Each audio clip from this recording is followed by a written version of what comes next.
Hi, hello, good evening everyone. Welcome back to this session called as Fundamentals of Economy in just 30 minutes. This is Nisha Najmuddin, your educator at Academy. So today in this amazing concept bite series with the proper linkage of current affairs, we have an interesting topic of the day that is none other than food security. So now the topics that will be covered in today's class will consist of food security, all the related schemes and concepts pertaining to that, and also revising Food Security Act, followed by the trending current affairs that you should know with regard to this particular topic with regard to the upcoming UPSC prelims and mains examination. So before that guys, in the description box of this particular video, you have my Unacademy profile link. You can click that and join, and also the free special live class link of mine, which happens every day at 6 p.m. to 7 p.m. and you can use the code NISHA IAS Live. Be it free class or plus class, the code is the same, that is Nisha IAS Live will give you a discount of extra 10%, and also for the free class, you can watch them for free and download the PDF. So now without much of delay, back to the topic of discussion, that is food security. We all know that India being the second most populous country in the world, it is indeed very important for us to provide sufficient food grains to the entire population. So food security is indeed very important. So now, food security is nothing but it talks about the three A's, which is none other than the availability, accessibility and affordability. They are called as the pillars of food security. So let's quickly have a look into this particular concept. So basically when you talk about food security, it is to be understood in a broader perspective. Don't you think so? It is indeed, yes. So now food security in a broader context, I can tell you they exist with the universal physical, social and also economic access to sufficient, safe and nutritious food. It is not just a person from every sector, be it urban or be it rural, be it poor or rich or whatever, but exclusively in the context of poor people we are talking. So now that particular segment of population should have an access and affordability and availability of food items. But then that doesn't mean that they are getting food just for the sake of getting food. It should be safe and also nutritious as well. Only then they'll be able to meet their dietary needs, and also they can lead an active and healthy life. So food security is indeed one of the big concerns that the government is facing with regard to the poor population. A lot of people in our country today, even they are dying out of poverty, and the people are still in the so-called dangerous zone of hunger. We are hearing it every now and then, right? And now, previously if you see, there has been a lot of measures introduced by the government with regard to this food security perspective. One such measure was Pradhan Mantri Garib Kalyan Yojana, because it is very important to recognize the different dimensions of food security in a complete or holistic manner. So then we'll be able to address this problem and then take various suggestions or remedies accordingly. So now, as per the Food and Agriculture Organization, they are defining food security as food security emerges when all the people at all times is having a proper access, physical, economic and social access to safe, nutritious and sufficient food. So then their needs will be met. Now there are three important components. As I told you, there are three A's of food security. What are they? Availability of food, accessibility and also the affordability. And here I have given you as absorption. Both are the same thing. So now availability is it in the context of, let's say, only one particular population? That is not the case. Now self-sufficiency. That is one of the most important criteria, guys, with regard to production of food, because that is one step which will enable a country, India, to have a sustainable or a long-term availability of food. And now in this particular regard, we can connect this with Indian farmers and the policy makers. Now once upon a time, if you see, a country, India, had the issue of this food grain supply. That is why the so-called Green Revolution was put forward. That is, as far as the country India is concerned, the father of Indian Green Revolution is M.S. Swaminathan. So because of Green Revolution, we were able to become self-sufficient in the year 1960s, I can say. But then this has converted a ship-to-mouth situation for us as well, because that time our country India, we had to rely on US for food supply under the Public Law 480 with regard to a right to food commitment. That is also another important point to be noted. Now, what is access to food? It talks about the purchasing capacity of part of the consumer. That is, as far as the population is concerned, it should be accessible by everyone. Depending upon the rich and poor category, the food grain should be supplied to the poor people at a subsidized or affordable rate. That's very important. For that, the government can take the help of the PDS, that is Public Distribution System, wherein through ration shops and fair shops, the food grains at a subsidized price will be given to the concerned eligible beneficiaries. Now, apart from all these things, if you really want to have a so-called food security means, then one of the important perspective to be focused is with regard to stability. Now, when there is no stability with regard to the food security, with regard to food production, with regard to other perspective, then you cannot even think of attaining a food secure population. That is also another important point to be noted. Don't you think so? Yes, indeed. So thus, the stability of the three pillars, that is accessibility, availability, affordability, that will determine the strength of food security. That is, on a continuous manner, is the food available or accessible or affordable by the entire population, especially the poorest of poor or the vulnerable or the deprived, via the various ration shops and fare shops under the category called as public distribution system, which is put forward by the government. Only then you can talk about stability, and you can you can come to conclusion that chalo, there is food security in our country, India. And this food security, guys, it also gives rise to so many other factors like safe and nutritious food. Because in our country, India, another important problem with regard to food security is sometimes people may even get food, but then whether that food item is having a nutritional quality is the next question mark. So issues like micronutrient deficiency, malnutrition, other issues, stunt growth, all these things pop up. So food security is also taking into consideration the nutritional perspective, and some other schemes and measures have also been put forward to ensure the same. So that is also another important point to be noticed. As far as the country India is concerned, to assure there is proper food security, a lot of program was put forward since a long period of time. One is your PDS. That is, a lot of expenditure of the government is put on this food security, and I can tell you that the PDS is a system in which the government will reach the poor people via the ration shops and fare shops and supply the food items at a subsidized rate or at a very, very affordable rate, I can tell you. And now, though PDS was there also, it was not functioning properly due to a lot of corruptions, due to loopholes and stuffs like that. So then in the year 1993, they kind of revamped the food security, the PDS, not food security, PDS perspective. And it was called as revamp PDS. But still they could find some sort of, loopholes. And in the year 97, you had the TPDS. What is that? Targeted public distribution system, exclusively identifying the poorest of poor people and also ensuring that this is reaching them in the beneficial manner. And then apart from that, to ensure food security, the government of India put forward another program called as midday meal. This is in the context of school children. That is, we know that in rural area, food is a very big concern or issue out there, availability of food. So now when the children are sent to school, at least by giving them one day meal will encourage them to have a better access to education, at the same time giving them nutritious food as well. So midday meal scheme has actually also encouraged a lot of children to enroll in the school. So the gross enrollment ratio has also increased in a different perspective with regard to the midday meal scheme, which is actually introduced as a part of food security program of Government of India along with the nutritional perspective. So double advantage or twin objective was achieved through this particular program. Apart from that, another important food security program was Integrated Child Development Service Scheme, your ICDS. So all these are put forward. And now the food management system and food price policy, basically to ensure food security in India, consists of three major instruments. What are they? One is collecting or procuring the food grains from the farmers at MSP. That is minimum support price, which is none other than a remunerative price for the farmers. So then they're getting an assurance with regard to the crop that they're harvesting or producing. So they're not ending up in losses. And now the government through the Food Corporation of India will collect the products from the farmers at the MSP rate and then give it to the consumers at a subsidized rate again. So both the farmers and the consumers are benefited. And also next is maintenance of buffer stock, that is piling up of the food grain that has been produced. If you're not able to stock or pile up the food grain that you produce, then there is no point of producing the food grains at all. When there is no proper supply and there is too much of demand, automatically price will increase. But in the context of buffer stocks or warehouses, the government will be able to have ensure a regular flow of supply of these food grains, thereby ensuring that the prices are not shooting up. And also via PDS. That is also another important instrument in which we are able to ensure food security for our country India and also to stabilize the prices. Now, talking about the food subsidy in our country India, we all know that food has to be given at a subsidized rate, be it the food grains, rice, wheat or whatever. So now the food security beneficiaries, they are ensured by distributing the food grains like wheat, rice, cereals, pulses, whatever at a very low or subsidized prices.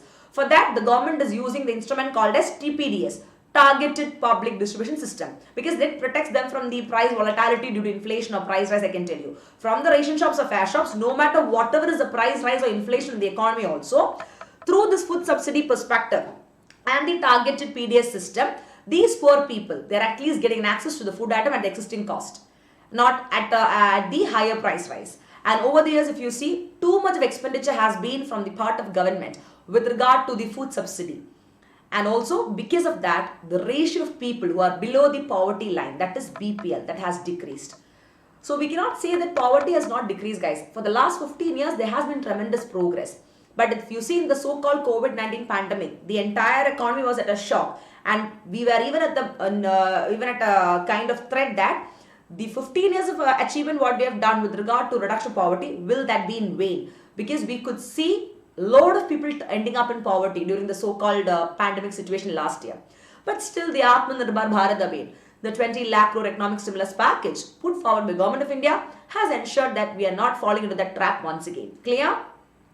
But now, though these food subsidy has brought down the BPL category people also, the expenditure part of the government, come on, that is indeed huge, and it is adding up more and more liability to them. That is also another factor to be considered. And now if you see, with regard to food subsidy, there is a nodal ministry of implementation of that. That is none other than the Ministry of Consumer Affairs, Food and Public Distribution. And now this so-called ministry, they have two departments. One is Department of Food and Public Distribution, second is Department of Consumer Affairs. Out of these two departments, I can tell you that 98% of the ministry's budget, they have been allocated for what? To the first department, that is Department of Food and Public Distribution, because there only your ration shops, your fair shops, your poor people, all these people are highly dependent than the so-called Consumer Affairs department. Clear? That is why majority, in fact 98% of the ministry's budget has been allocated to the so-called first department. Clear? Now, what are the reasons that can pose a challenge with regard to food security in India? See, the reasons behind the so-called challenge, guys, we can categorize them into three broad types. One is traditional concept.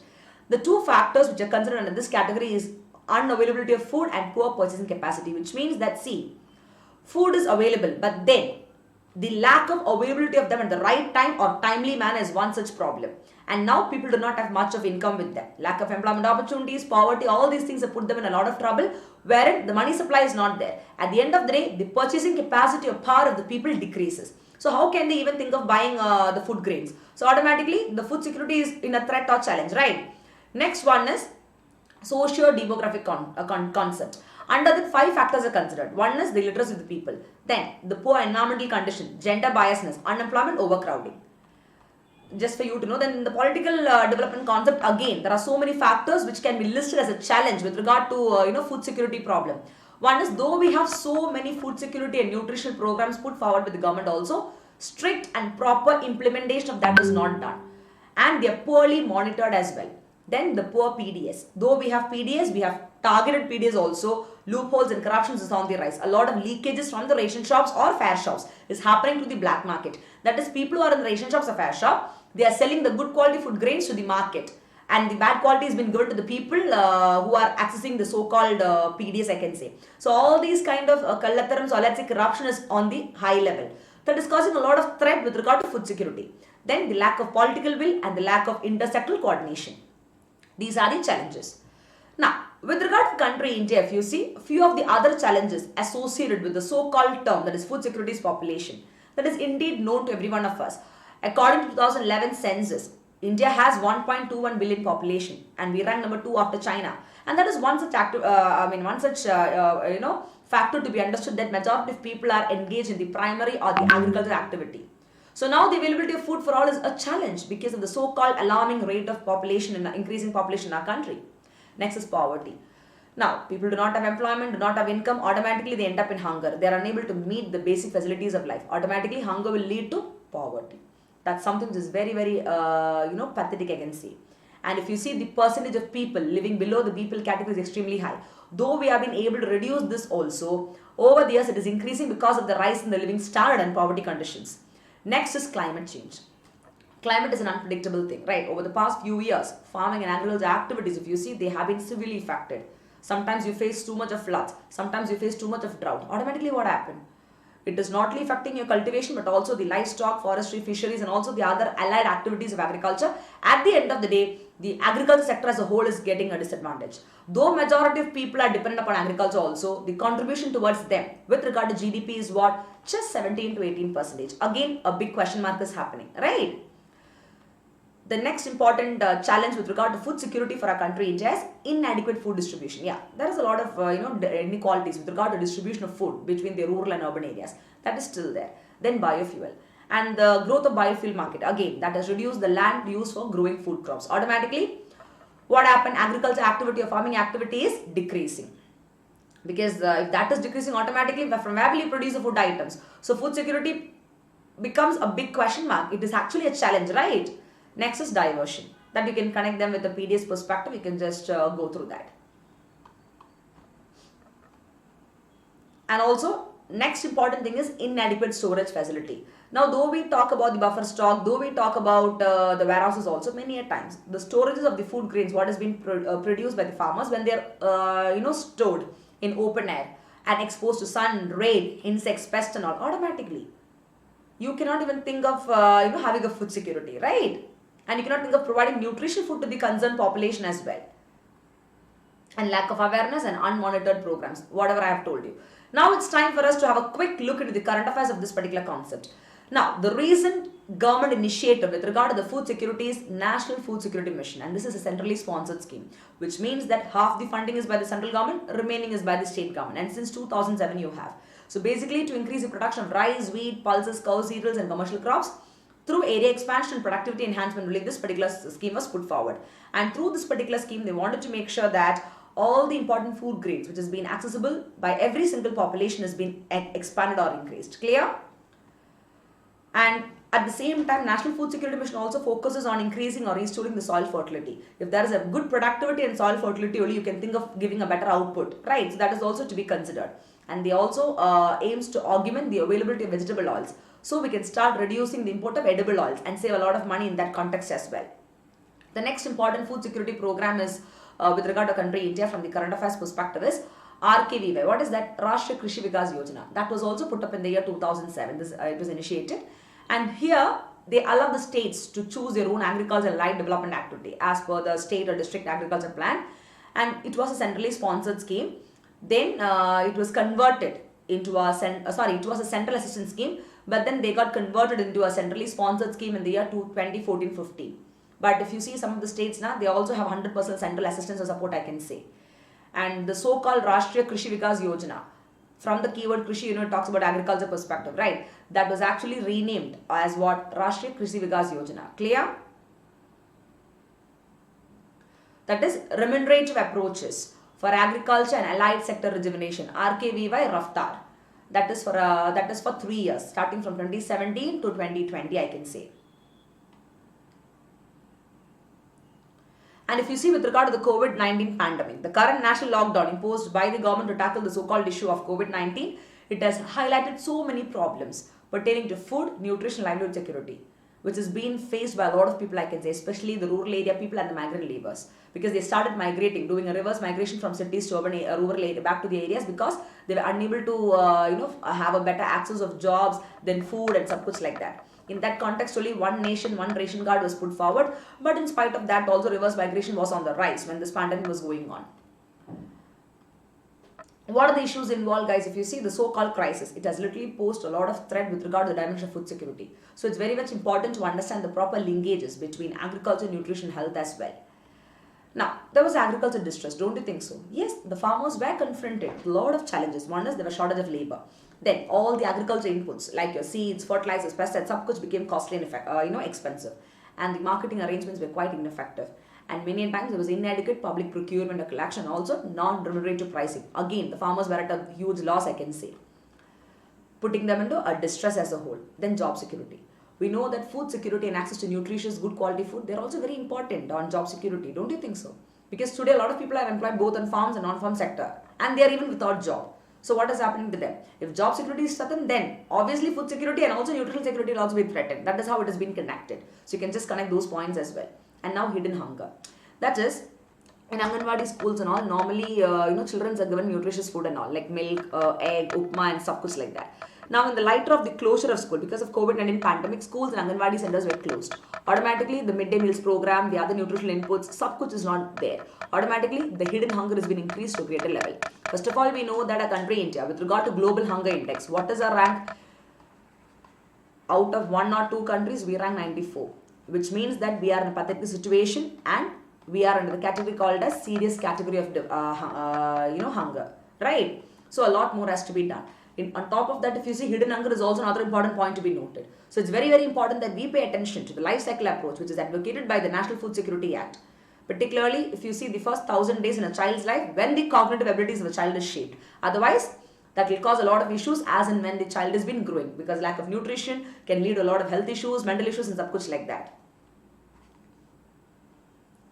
And also basic amenities. In the so-called COVID perspective, a lot of people who are put up in the rural areas and also in the urban areas, especially in the urban slums, they were facing lack of adequate clean water, and now that has again caused a lot of issues with regard to the health perspective. And now when the case of water itself is like this, just think about the other availability of food grains. It is indeed not available for them, and that has posed a lot of threat and even prevented them from frequent hand washing also.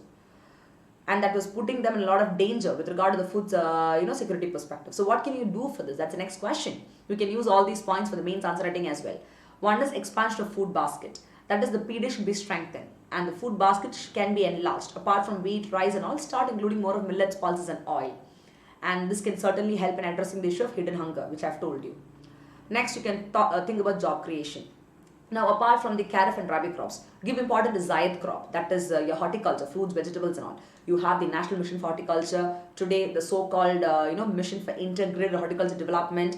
So now give more importance to that sector on a priority basis and encourage more and more women farmers, because they are in the forefront of the so-called horticulture. So automatically, when you start giving attention to their technological and economic empowerment, during the so-called crisis, there will be a job creation. People will start earning at least something, instead of sitting without nothing. Clear?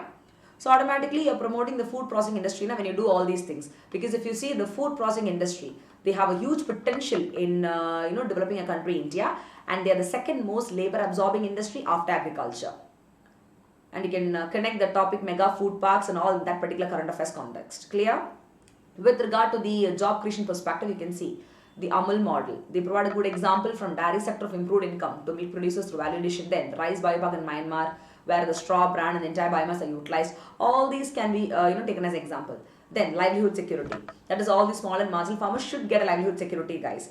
And for that, you can strengthen the existing Manrega Act, wherein a lot of people are guaranteed 100 days of employment and given training under this particular act.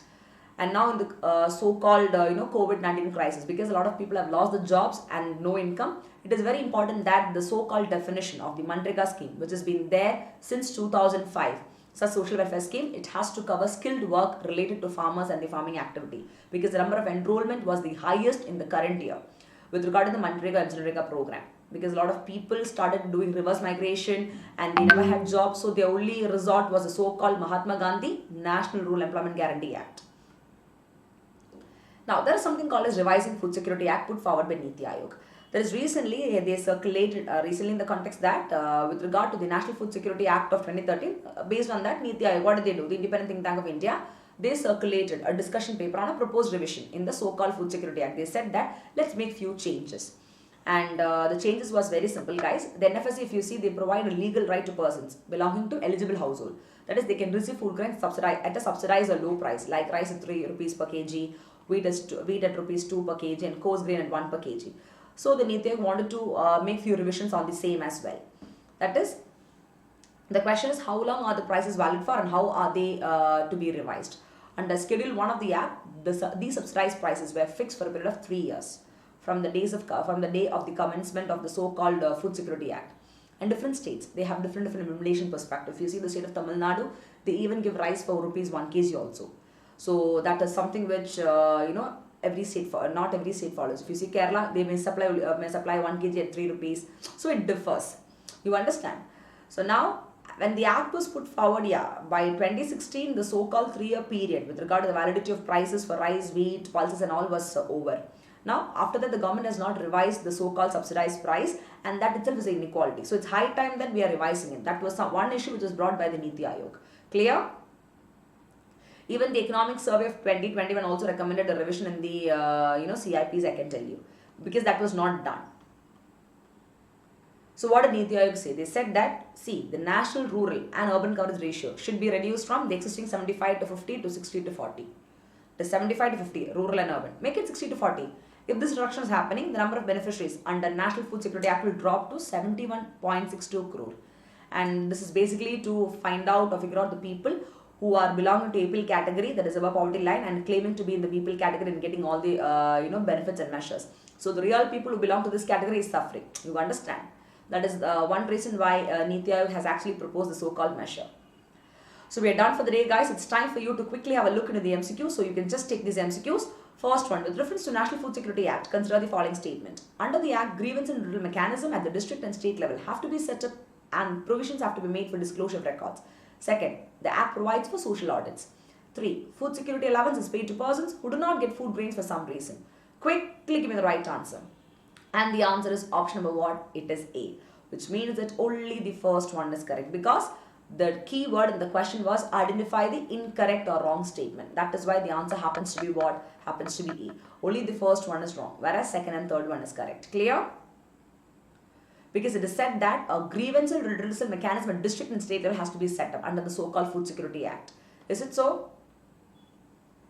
See, under the Act, it has to be set up at the district and state level, but then it has to be made for disclosure of what? Records dealing with the PDS perspective. Clear?